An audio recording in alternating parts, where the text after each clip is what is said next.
Une question. On a dit tout à l'heure dans l'enseignement que pour être un envoyé de Dieu, il fallait être un saint. Alors que nous savons aussi que les prêtres, ils ont été vraiment bien formés. Certains même ont des doctorats en théologie. Est-ce que ces diplômes, ces hauts diplômes qu'ils ont là, ne fait pas d'eux des saints? Merci. La question est bien posée. Applaudissez. Ça, ce sont des questions pertinentes. Mais un diplômé, un docteur en théologie qu'on appelle le diplômé, certes, le prêtre est diplômé, mais est-ce que le prêtre est un savant? Parce que l'école académique nous donne des diplômes. Le prêtre, il est diplômé en théologie, mais il y a d'autres qui sont diplômés en médecine, il y a d'autres qui sont diplômés en mathématiques, il y a d'autres qui sont diplômés en physique, n'est-ce pas? Mais est-ce que le diplôme que le prêtre a eu par la formation fait de lui un saint? On dit non. Parce que les saints, qu'on appelle les savants, n'ont pas de diplôme, puisqu'ils étaient baptisés d'esprit. Donc, un diplômé, il a certes étudié, mais le diplômé, il a le savoir, mais il n'a pas la connaissance. Le prêtre, il a le savoir, mais le prêtre n'a pas la connaissance. Et un diplômé, c'est quelqu'un qu'on apprend la diplomatie. Par exemple, j'ai eu mon diplôme. Diplomatie veut dire négocier un emploi. À travers le diplôme, tu négocies un emploi. C'est pas ça? Donc c'est une diplomatie. Le diplôme nous rend diplomates. La diplomatie. Donc, un diplômé, par exemple, le prêtre est un diplomate parce qu'il est diplômé. Donc, le diplomate, c'est celui qui négocie un emploi.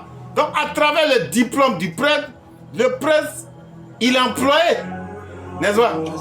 Donc, il est un peu un négociateur d'emploi. Parce que un prêtre, c'est l'employé du Vatican.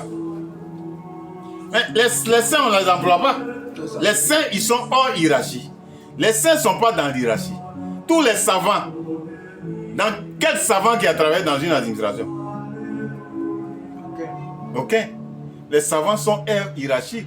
Alors que le prêtre, à travers son diplôme, il est hiérarchisé. C'est ça. Donc, le prêtre, il n'a pas de sainteté.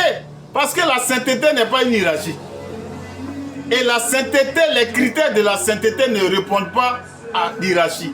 Parce que le saint, il est l'envoyé de Dieu. Après Dieu, c'est le saint. Donc, il n'y a pas un intermédiaire entre Dieu et le saint. C'est pour ça que le saint ne met pas d'intermédiaire entre lui et son disciple.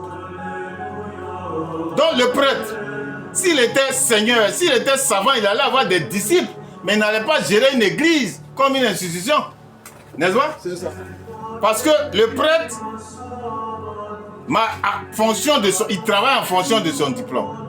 Mais le saint ne travaille pas en fonction de son diplôme. Le saint, lui, fait la volonté de Dieu. Donc, ayant un diplôme en théologie, un docteur en théologie, de grâce, il faut qu'il aille au-delà de sa doctrine. Parce que ce sont les docteurs en théologie qu'on appelle dans la Bible les docteurs de la loi. N'est-ce pas? Parce qu'eux, ils font la loi. À partir des diplômes, le prêtre peut être juge. À partir du diplôme, le prêtre peut être avocat, mais de son institution. Mais le saint, un saint ne peut pas être avocat, un saint ne peut pas être juge, un saint ne peut pas être un administrateur d'une institution, n'est-ce pas?